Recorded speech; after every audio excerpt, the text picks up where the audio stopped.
Yes, now we can see Christoph, but we cannot hear you.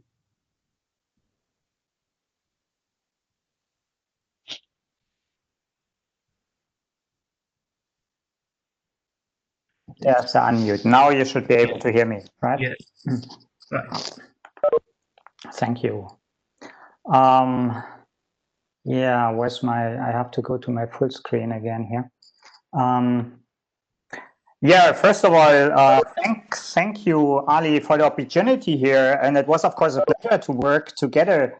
And I'm pleased to see now that you're done with the PhD and that we are all here part of the party. Unfortunately, not in Luxembourg. It would have been just great to be there. But there's also a pro because we have this excellent audience here. So I first thought that is, like the others, a small informal thing. And this is now turned out to be a real workshop here with a high number of participants. So I'm really excited about it. Anyway, I just also informally prepared. So let's see how far we get with this talk. And in order to have a person here supporting me with eventual very technical questions about what I'm going to present you, there's also David on board, David Fuenmayor. He's also a PhD student close to the end of his PhD thesis work. And he is actually the person who has done most of the concrete encoding work you see later on in the presentation here. So what's it about? It's about encoding legal balancing, and you see it here in the title, automating an abstract ethical legal value ontology in preference logic. And you see, so we teamed up here with lawyers, and the lawyer on board here is Bertram Lohmfeld from Freie Universität in Berlin. We have been collaborating now since the beginning of the year. He contacted me because he found some papers. He's intrinsically interested in the area of AI. He's intrinsically interested about the topic Jan brought up earlier, namely the control, ethical legal control of AI systems. And he actually got me and David and others in contact with some inspirations from his side, in particular also motivational points from moral psychology and legal philosophy. Come to that in a second. So that was very fruitful, this collaboration, and this is already our first real concrete results, which we just presented at KR 2020 in the workshop there on modeling legal reasoning, the MLR workshop. Some of you might have seen parts of the talk, but it was very short there. We have more time here. So you see, one could say that's partly beyond the logics, because what we are addressing here is this challenge of values, legal values that come into play, and dealing with them in the context of encoding of law and legal reasoning. So it's about also kind of legal positioning, independence of these value systems you are supporting or not supporting. And we will see examples of that later on. So the bigger motivation, where's my, the bigger motivation for us is this project here. So that's a poster from another paper which we had presented last week at the German AI conference. And we have a big proposal submitted on this topic, reasonable machines. And this is exactly addressing the issue that Jan also brought up, namely, do we find means to control AI systems in the future? Do we find means that are actually bringing in our top-down view and bringing that in interaction with the bottom-up view? We have also heard in a comment earlier on that the fruitful way to go might be actually a symbiosis of bottom-up machine learning-driven approaches and top-down approaches. And actually here we propose a concrete architecture in this direction, which is inspired by moral psychology, where people have developed approaches called, for instance, social reasoning mechanisms. You you might have read the book by Kahneman, Thinking Fast and Slow, and you might have heard also about this paper by Jonathan Haidt, the emotional dog and this rational tail.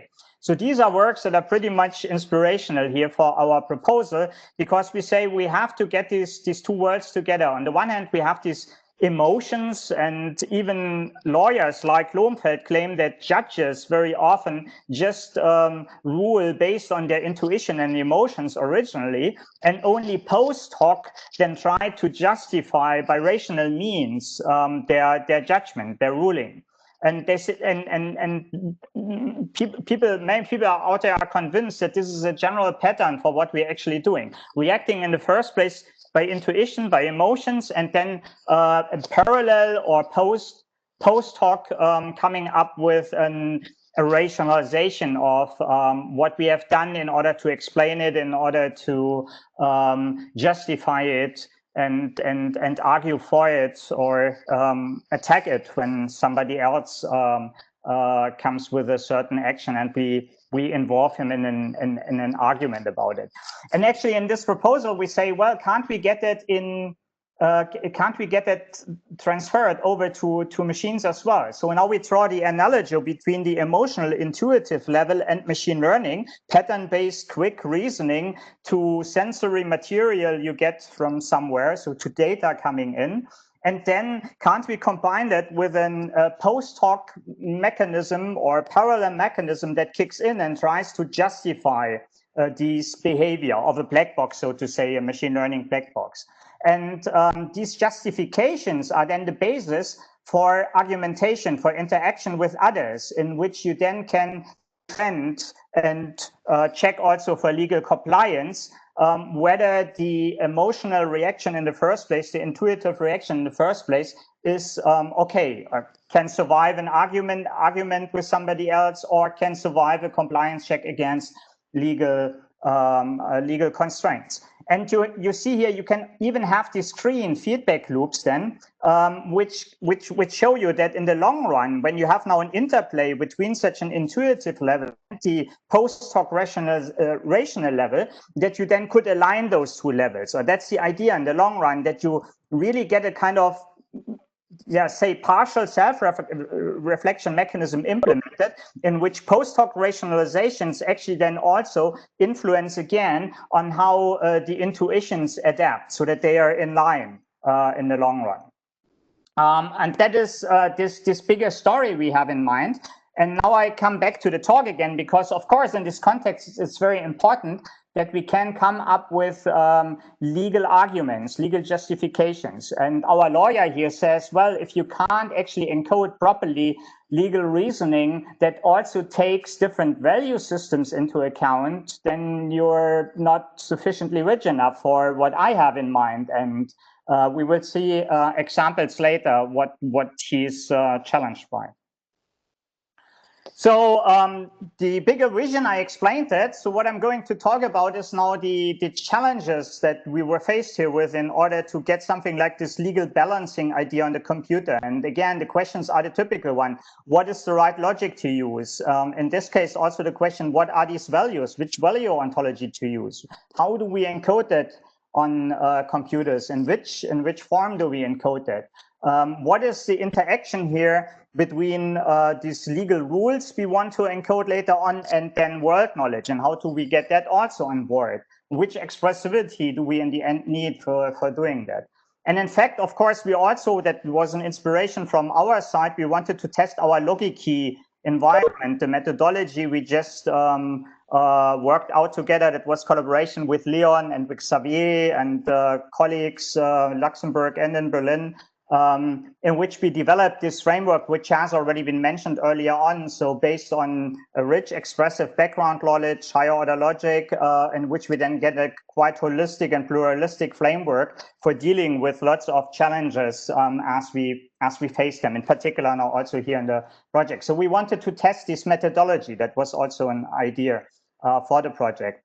And what we contribute is a first-time application of this environment to support legal balancing, and a first-time encoding of a new logic, namely quite ambitious preference logic suggested by Van Bentham and colleagues. We also get a first-time operation of this value ontology you will see in a second, that is suggested by Bertram Lohmfeld. So he has been working on that and part of, since his PhD thesis essentially has developed that. And we actually encode that in combination with the preference logic by Van Bentham and colleagues. And then I show you some concrete modeling of wild animal cases. There are some famous cases which where you if you look at a very coarse-grained, you apparently have some obvious conflicts here. So the rulings don't make sense, but they might make sense, and you can explain these conflicts or this inconsistency or paradoxes away if you take different value systems into account. That's exactly what we were after here in this experiment, to show that this is possible in a computer. Well, first, some few more words about this methodology in the background. So universal metalogical reasoning and LogiKEy, for those of you who don't know that, which might be actually not too many here in the audience. So this is basically about the question on how to tame the logic zoo, and how to do that in an holistic and framework where we can support all these huge zoo of different formalisms we have developed in a quite uniform approach. So it's a holistic and pluralistic approach. And the idea, we have mentioned it, take a sufficiently expressive logic as a base logic. So let's take, for instance, classical Heider logic. There are even more expressive logics here you could take, but the current automation support is not that well developed. So that's, for me, the reason why I say classical Heider logic is at the moment a good choice. In the future, you might even go for let's say even maybe dependently typed logics here that give you further expressivity, but you also have to care about automation and practical relevance, of course. And on top of that, so this is kind of then a fixed basis, but this is the only thing that fixed. On top of that, you have now the freedom to semantically embed different object logics you might be interested in working with. Modal logics, first order modal logics, higher order modal logics, multi-valued logics, intensional, extensional logics, and so on. We have worked with many, many different embeddings here, and also combinations thereof. Linear logic is, by the way, a challenge, but we have people working on that. So it's an interesting question whether linear logic can also be, again, explained elegantly in classical Heider logic, just to come back to Dov's talk earlier on, which I very much liked. So I have to say that. And then, so you're flexible on that level, but then if you're flexible on that level, then of course you're also quite flexible in the way you encode domain knowledge and in the way you formulate your use cases and practical examples. In the case of our particular challenge here in the context of the talk, we even have a few more layers here to consider, because in addition to the logic choice, in this case, we work with a preference logic. I mentioned it by Van Bentham. We have to care about the layer where we encode the value ontology, which I present you in a second. And then, of course, the legal rules we are interested in, and of course, some kind of general world knowledge. So you could have further split that here. And then on top of that, using all these layers, we then encode the wild animal use cases. And in fact, the flexibility at all these layers was very relevant for us, because we didn't have in the beginning a clue at neither of these levels which would be an appropriate choice, an appropriate starting point for modeling. And in fact, the way we proceed was really doing that in parallel. So going back and forth between the different layers. this approach supports that. So you can go there in very many different cycles and then start with a choice here, ad hoc choice. You start with an initial modeling here. You do some experiments. You find out, oh, that wasn't a good modeling of the ontology. So you might even go back to the logic layer and so on. And so you can proceed there in cycles. And this is relevant for such explorative work as presented here. So this approach gives you many advantages, and the one advantage that's most relevant to me right now is because it allows you to directly apply automated T improving technology and model finding technology. So you have your applications in mind. You have the logics that you embed in classical higher order logic, and then for classical higher order logic, you just simply reuse tools that are already there. So for instance, the Isabelle Hall proof assistant. Well, Jörg Siegmann is here in the audience. I would have liked to reuse here our old Omega system because that had many, many interesting pros that I'm missing, in particular in the context here from system like Isabelle, like, you know, the layered representations of proofs. So the different abstraction layers at the time in which we could represent proofs at a very abstract level, more for the human, and at the machine-oriented layer, more for the system. So that is not something that Isabelle or other proof assistants ever picked up. And also the proof planning idea might still be relevant, but this is just a personal comment to Jörg here in the audience. Very relevant, in addition to the proof automation you get, is in particular model finding and counter model finding. In these explorative stages over these multiple layers, as we've seen before, it's particularly relevant that you get counter models to your misconceptions. So at the first place, hardly any proof will go through when you start modeling knowledge and logics and so all in parallel. And in order to find out where your misconceptions are, where your typos are, you know, all these mistakes you make when modeling knowledge, you can heavily rely on the information you get in this context here from counter model finding. And this is very important. I find that meanwhile more important than the T improving, because that is the final step typically in the end. And especially if you explore the modeling of knowledge, that the counter model finding is extremely relevant. So now getting a bit further into these value ontology here. This is the ontology that has been worked out and proposed by Lohmfeld, and we dive into that a bit more in the next slide. And you see, it's talking about values like security, equality, freedom, and on the more fine-grained layer than on things like fairness, responsibility, free will, and they are actually then in a close correspondence here or assigned to this kind of upper values, if you like to say. So it's a kind of rich, relatively rich ontology already of different values. And for us, the question was, oh, how can we properly encode here preference relations between such values in the context of a project like we had here? And then we looked into the literature for suggestions of preference logics, and we came across that paper here by Van Bentum, Girard, and Roy. Everything else being equal, a modal logic for ceteris paribus preferences. We found that quite interesting, and we said, let's start with that. But this is not a fixed choice for this project here. So one could replace it by other attempts and see which logic performs better, which is easier to handle with in the encodings and so on. So that's the typical thing in the LogiKEy approach we have. We can just be flexible also in the layer of logics.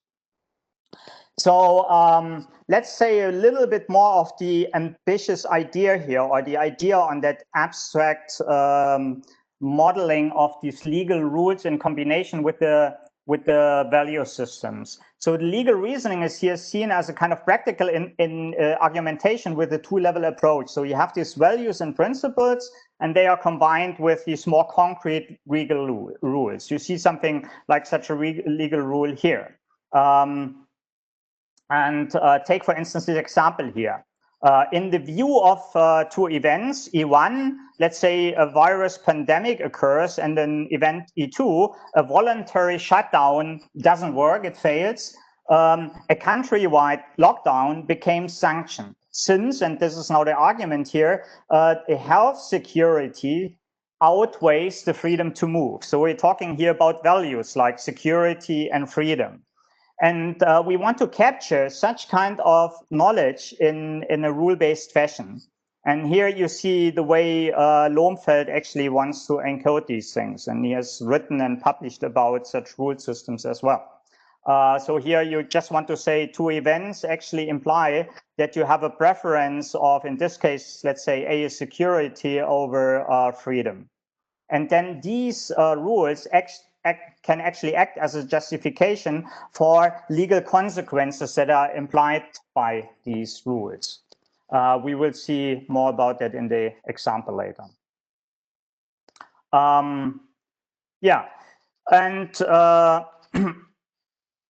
then I mentioned it in the work here. We just chose now this suggestion here by Van Bentem and colleagues on the level of a preference logic.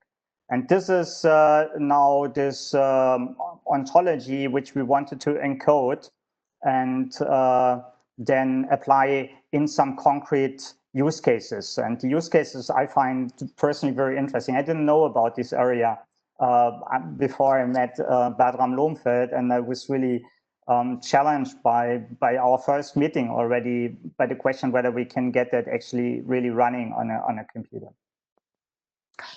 So let's move forward. Maybe just a question here to David, whether he sees something I should have mentioned but didn't. I actually originally intended to have that talk here completely interactive so that the two of us would constantly jump in when the other one forgets something. So please just interrupt me when you think I should have mentioned something that you want to bring up. Okay. Well, so far it's clear. I think it's Maybe we can say so, Thanks. So maybe this here it shows you a bit of the ambition of this value ontology developed by Lohmfeld. I mean, this would be now slides and work he should defend himself. So that's not where we are experts in. He just gave us this ontology and the challenge to encode it, but he actually came up with it by looking at related works and by the idea to consistently cover the value sets that have been discussed in related work and formal argumentation and in AI and law accounts. And this is a table, for instance, here that shows you that these values he's promoting are actually in relation to what others have discussed in the literature. Yeah, maybe you can come back to the last slide, to the previous one. Yeah. Okay, I made some requests to. Okay. Well, I will sort of represent Bertram here and at the like trying to explain his idea behind this taxonomy of ontology of values. His idea is to have two axes of, so to put it, like dichotomies when it comes to values. So you have these two dichotomies in the between, let's say, like the more collective perspective, which is represented here in the security axis or part of the axis, and the individual perspective, which is represented here as freedom. And this one dichotomy that can be combined with another dichotomy is the dichotomy between like the more efficiency-oriented perspective and the other, which contrasts with the perspective of equality or more idealistic and fairness and equity sort of things. And the idea is that that values can live in different quadrants in this between these two axes. And as he mentioned, the decision of a judge or for the purposes of machine ethics of the black box AI system can be explained as making a preference ruling between two of these or two of these values in which will normally sort of lie at opposed or different quadrants in this. Yeah, and we will later have notion of consistency or inconsistency, which actually says which values won't work with each other for a particular person. So let's take me as an individual, and if I say I at the same time are really a person who is very much into free will and freedom in general, then this doesn't go well with something on the opposite side. And when we actually first tried to now formalize what he wants to capture here, a lot of our discussion actually went like this, right? So is it possible for you that I can consistently defend these and these values? And then we came up, let's say, with a kind of internal benchmarking in this sense. And we are still not completely convinced that the way we have now captured this taxonomy or ontology is in full correspondence to what he exactly has intuitively as an preference relations here in mind, and which ones go with each other and which ones don't. That has also this kind of experimental, this explorative flavor as well in the project. But you see now, in order to progress with that, we actually looked at some case studies. And the question was, let's take some concrete rulings in prominent rulings, which are in conflict and where you can only resolve these conflicts, these apparent conflicts, by taking this additional value information or value system into account. And one of the most famous property law case in American legal history is this one here. I read it. Post, the fox hunter, was chasing a fox through public land when Pearson came across the fox and, knowing it was being chased, killed the fox and took it away. So the one guy was chasing, the other one just saw it and went there, killed the fox and took it away. So Post actually sued Pearson for damages against his possession of the fox. And Post argued that giving chase to the fox, so he was the guy who was chasing the fox, and that was already sufficient to actually establish possession of the fox. That was his argument. Now, actually, the first local court ruled in favor of Post. So they said, yeah, this guy's right. So he was chasing, it was his fox. The other person cannot actually claim that he's by sufficient means establishing possession. But then the later ruling actually was then in favor of Pearson. So Pearson appealed and the decision was reversed. Now, the argument here was now actually citing ancient and modern precedents. So the one is that pursuit alone vests no property. So just by chasing this fox, it doesn't mean that you have property rights on that fox. And the other one says corporal possession only creates this legal certainty. And these two actually arguments were then given in context. And then Pearson actually was the guy who came out here as the person who did win this case. And you can see here the decision in favor of Pearson somewhat implies that the stability argument was preferred over the will. So the will of chasing reflected by the chasing, and the stability by the corporal possession. And this is the way Bertram wants to explain these law cases. So we have now here kind of rule for wild animal cases. The legal certainty created by corporal possession stability has preference over will, the pursuit alone. Okay. But notice that this preference relation is now in context or constrained by these wild animal cases. And if Post want to argue against that, then one way to argue against it would actually be to say, is that really a wild animal case? Or was it eventually, it could be a completely different question if it's a domestic animal. And in fact, there is now another ruling which is in conflict with what we have seen here, if you like it in a way.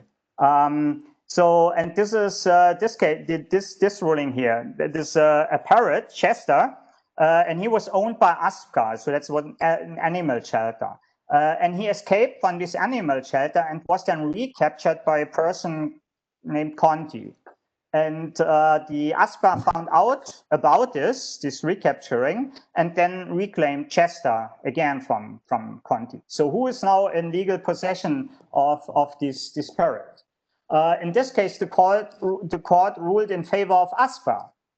For domestic animals, the value preference relation, as in Pearson's case, does not apply. But for domestic animals, it's sufficient that the owner did not neglect or stop caring about the animal. So give up responsibility for its maintenance.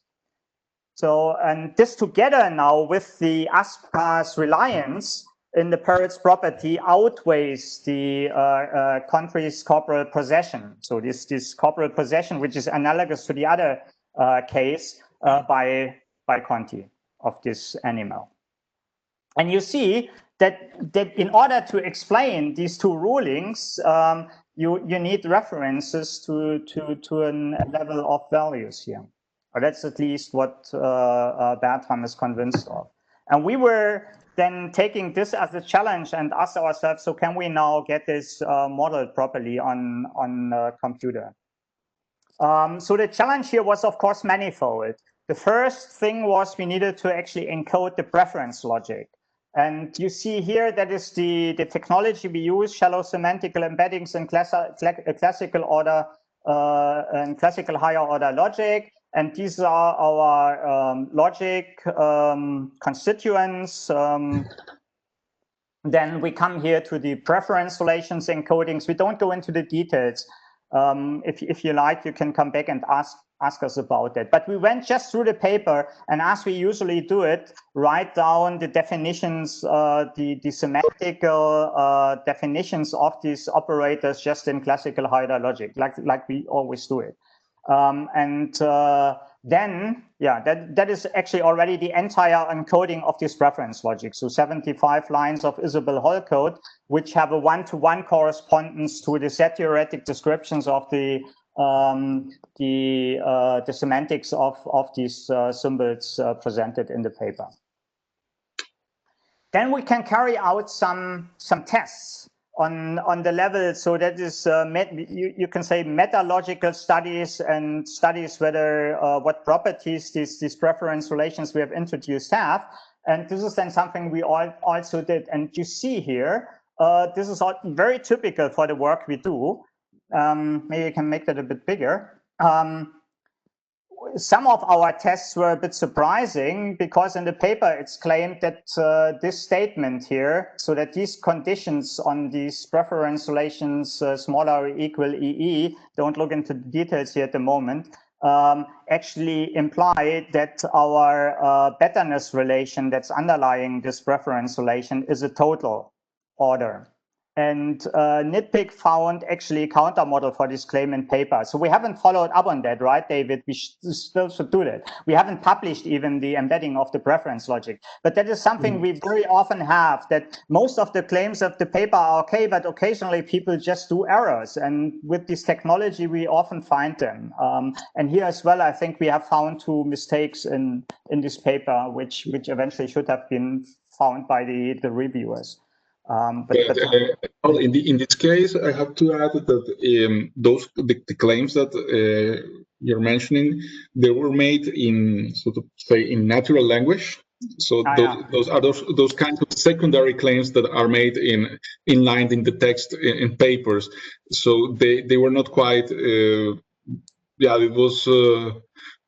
They were quite ambiguous, and so it's another advantage, I would say, of having to inform a reconstruction of these sort of papers, that you can actually find out what is the way you want to write to formalize your statements. Yeah, but you see, most of the meta theory, so all the relevant things were confirmed, and this was really just more or less a side remark here, which can eventually also be easily fixed, and it's not something central. But this is very typical for the experiments we often, what we often experience in experiments when we formalize published work. So there's hardly anything out there which escapes these errors. And I'm convinced that my own papers, the informal parts, suffer from the same effects.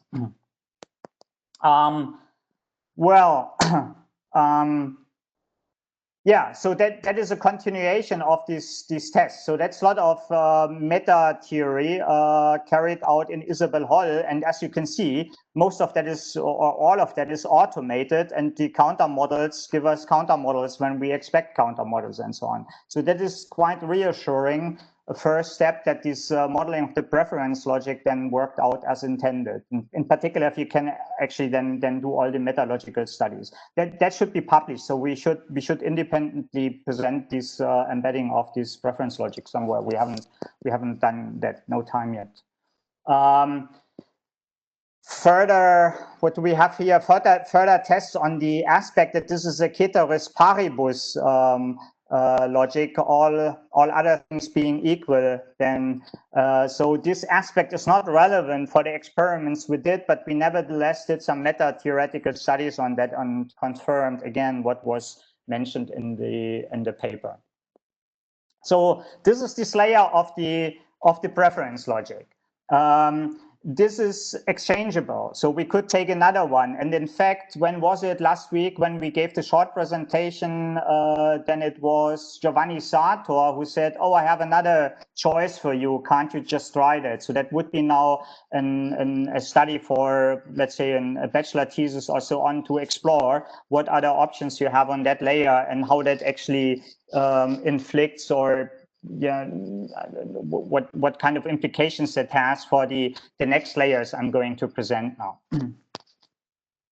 So the value ontology, then we try to capture in interaction with Lohmfeld. Here a few lines of code, and the rationality behind that, we explained it briefly. So to capture these kind of ideas that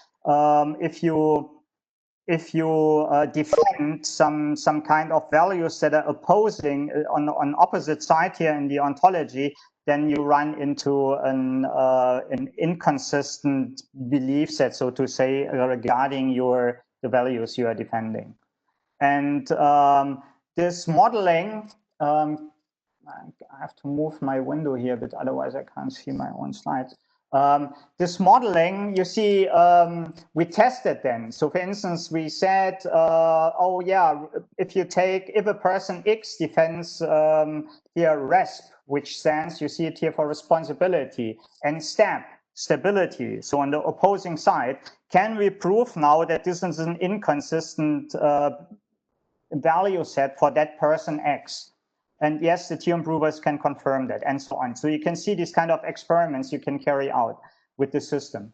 And you see also here that we have an explicit notion of inconsistent value sets. So you can well defend responsibility and stability as a person. That doesn't lead to an inconsistency in the system or at the meta logic. It only implies that this predicate, the additional predicate, inconsistent, we have introduced, applies. So that means you can be a completely inconsistent person and we can model that in the system, but we can also detect it by the additional predicate. And this means we have an explicit modeling of value inconsistency, and I think this is relevant. And also that you need this distinction between entities and properties. So it's not something that we would like to go here in propositional logic layer, because we have to talk about value systems of different persons, of different judges, and so on. And this calls done here as in some aspects higher order. Is there more to say here? That are typical properties you eventually want to check for. So for instance, here, if you prefer stability over will, then this implies that the preference, if you combine stability with reliance, then this is still preferred over will, and so on. So you have a certain kind of properties you want to ensure regarding this relation underlying, and you choose. And of course, here regarding the choice of the preference relation you work with, you have a very wide choice from what was offered from the layer of the preference logic. And I remember that David actually worked for quite some time to come up with a choice that he found convincing. Maybe you want to say something about that. Well, that can become quite technical quite quick. But well, the whole idea is that concerning this preference logic by Van Bentem and his colleagues, it works by defining, as you mentioned, betterness ordering at the level of words. And well, it's an ordering, well, it's a pre-order generally, and there is several ways to lift this pre-order at the level of words, to lift it to the propositional level, so to define preference relations at the propositional level. And there are actually 8 ways how to lift this word betterness relation into a preference relation. And they give us different properties. Some of them give us transitivity of the preference relation, some of them not. There are many dimensions here that we can combine. And this is a quite experimental, in a sense, work that we can harness this proof assistance and the counter model generator to just type the lemmas, as we can see here in the picture. We can type the things we want to have for our logic, and to find out if they are actually valid for the choice we did of how to lift this preference relation. Or if we get counterexamples, then we can have some ideas which other choice we want to make at the lower layers of the modeling. Yeah.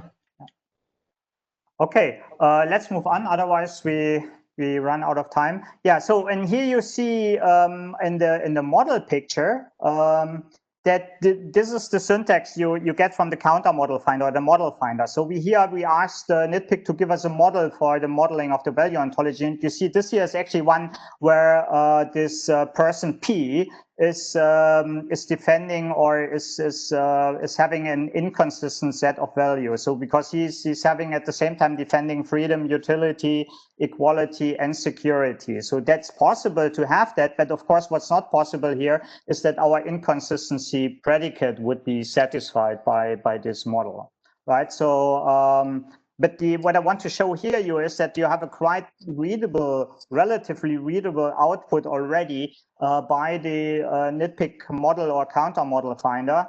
And this is highly useful for shaping the intuition of what you actually do. It's complex on these different layers. And this interaction with the model finder is so extremely useful. Yeah.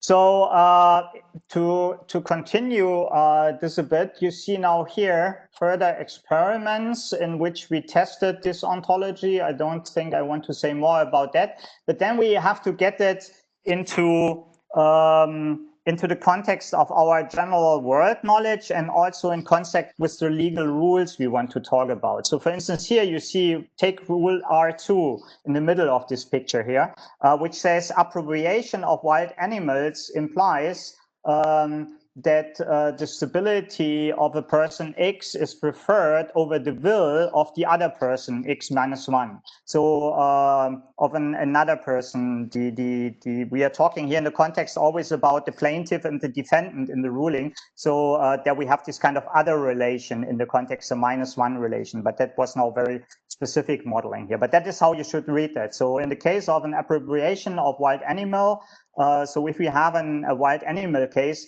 then stability of the plaintiffs maybe is preferred over the will of defendant. In this case, I wanted to. You can also, or we can also model rules like directly mentioning that, for instance, stability on the side of the defendant always have preference regarding stability on the side of the plaintiff. So actually, you always want to avoid like too much quarreling, and you might have this rule. This is rule R1, and so you can have like a hierarchy of rules. So we have the most the upper rule for appropriation of animals or objects in general, if you wish, and you can like go more into detail into restricting sort of rule. Here comes very quickly the question of the feasibility, and I guess that this is something you can also discuss, or we can discuss for the questions, that we can indeed model. I mean, we haven't done it yet, but we can have this. The conditional here in these rules can, in principle, be a defensible conditional, or at least a cautiously monotonic one, if we should. And we have this encoding of logics already for conditional logics. So we can have also the feasibility for further work. Yeah, that would be now just a replacement of the logic we have here introduced in the very beginning by a combination of two logics, namely the preference logic we here have with the work we have done earlier. Duff, actually, Duff, you were involved in that with encoding of conditional logic, for instance. Right, and then you see here now a bit of taxonomic information, word knowledge you also need to model in the background. So a fox is an animal, a parrot is an animal, and free roaming. So if for all A which are not animals and which are free roaming and which are not pets, then they are also not domestic. So that implies that they are not domestic, and so on and so on. So this is this kind of say T-box like knowledge we also need in the context. Then we have some further relevant definitions here, constant definitions. Then here further rules. A ruling for X is implying that the intent of X is equivalent with a preference of will, and so on. Maybe David, you want to say also a little bit more about those here. You mean the Fs? Yeah. Okay, yeah. These relate to the so-called factors and dimensions, and those are concepts that they appear in the law and AI and the law literature. And well, for us, they play more of a technical role. And the idea is that to relate for the system, in this case for Isabel, or in general in the logical theory that we are building, we need to relate that the fact that ruling for one party will tend to favor one value in general. So let's just read F1. So F1 tells you that ruling for a party X, that may be the plaintiff say implies that if the plaintiff is the one who has the intent to possess, that is equivalent to favoring, like, unrestrictedly the value of will. So here we're relating intent or intent to possess, or on the side of the plaintiff, with unrestricted preference for will value parameterized. We see it's parameterized with X in this case. Shortly, we will look at F2.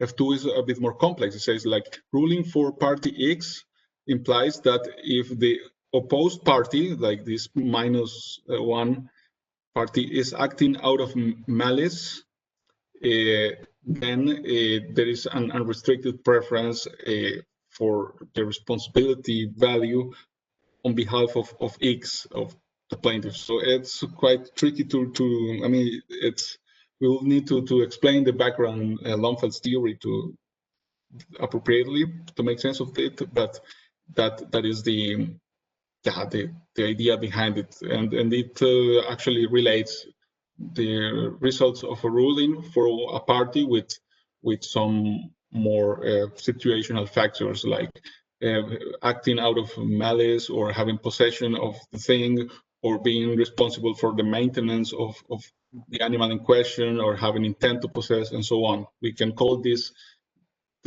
things factors. Actually, they have been called factors in the literature. And this is actually what we need to discuss then all the time with Lohmfeld and make sure that we capture his intuitions appropriately. Again, with doing some tests in the machinery, seeing what the implications of these modelings are. And this is what we did in the process. So now we come to the end. I mean, now we can actually try to see whether we can model these two cases with the machinery we have introduced in the system, and whether the theorem provers can actually explain us why a ruling is this way and not the other way, or whether we can find counter arguments and so on with the machinery. So take here, for instance, now the Pearson's facts. First some kind of case-specific taxonomic information that's not so terribly interesting. The interesting things here is now the way, maybe just the facts of the Pearson situation. So there's a fox, free roaming. It's not a pet. It's pursued by this person P, so our plaintiff, and it's not pursued by D, but it's then captured by D. And we can check and ask now actually the theorem provers whether the system, this situation, the Pearson facts, are compatible with the premises. So the way we state it is Pearson's fact and assumption that Pearson's value system is consistent or not inconsistent, and that the defendant's value system is also not inconsistent, that we then have a preference for D, so for the defendant. That is Pearson in this case. And yes, we can ask Nitpick to give us a model, and so that's the keyword satisfy here, and tell us there is a model, there is a model that actually explains this situation. Okay. That doesn't mean we can prove that. It's at the moment just says it's a model, because we can also get a model for the opposite ruling. Pearson's fact also allow an opposite ruling. Here we also get from the model finder a satisfying model, and we can inspect that model and see exactly what the very detailed assumptions we have to make here are. And the question now is which of the two we can prove. So here we formulate now assume Pearson's facts and try to show that you can prove that a ruling for the defendant is preferred over a decision for the plaintiff. And Mattis does that. And again, the theorem provers then tell you also exactly what kind of legal rules and so are needed for doing that. So for instance, here we have this reference to the rule R2, which you might remember, that was the one we explained here, that said appropriation of wild animals implies stability of X over will of the other person. And this is actually used here together with some other references. And you see the attempt to prove that the Pearson's fact also imply a ruling in the opposite sense fails, because here we get a counterexample. So we get a model. Yes, it's possible that you can explain it this way, but you get a counterexample when you try to prove that this is almost the case. And you see how this interaction with theorem proving and model finding here turns out very fruitful. So now we also have here the proposed argument further down. And then we change things a little bit. So we add the rule R5, saying that if there's a hunter that pursues the fox, then we have a preference from efficiency over stability. So that's you can see that as a case-specific legal rules now specifically for hunters. And then your ruling changes, because now in the end we can prove that a decision for the plaintiff for post becomes provable with reference to this additional rule. And then we have also modeled the ASPCA case, so the parrot case. And this also worked out now as expected, with reference to the rules as we would expect them here to show up. and with counter models and models presented as we were expecting them. But you see how in the first place, this modeling was now actually performed by us or conducted this entire experiment on the different levels. That is what we wanted to get at, these kind of explanations. And we came up then with the modeling on all different layers. So the challenge now would be take further cases and see whether what we have done here already automatically scales, the way we have modeled the value ontology and so on, automatically scales for explanations of other cases. And I think this is actually what we generally should do. Try to encode many different legal cases, try to see whether we can explain them with reference to value ontology and with usage of the appropriate logics, semantic logics and reference logics in a coherent and consistent way in one homogeneous system. And this is a first step in this direction. You see here a more detailed model. That is one of the models you get when you look at the details. You see it. Explain me why a ruling for the defendant is preferred over a ruling for the plaintiff and so on. And then you see how you get information about all these different tiny concepts we have introduced. So all the details are there. You just need an ideally conversion into natural language for persons who are not familiar with the syntax here, but you can interpret it very down to a very fine-grained level, which is what I find so extremely helpful. So that's the end of the talk.